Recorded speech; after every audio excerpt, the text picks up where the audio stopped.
In this video, I'm going to show you how to open on-screen keyboard on your laptop. So to open on-screen keyboard, click on Start and type keyboard. So you will see this first option, on-screen keyboard. So to open it, just click on it. That's it. As we can see now, we have this on-screen keyboard. And another way to open on-screen keyboard, click on Start. Now in this program list, scroll down. And here the option Windows Ease of Access.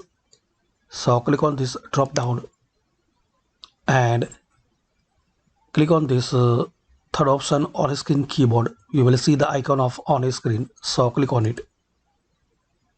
That's it. Hopefully friends you like this video. By this quick method we can know how to open on screen keyboard on Windows 10 laptop or PC. Thanks for watching.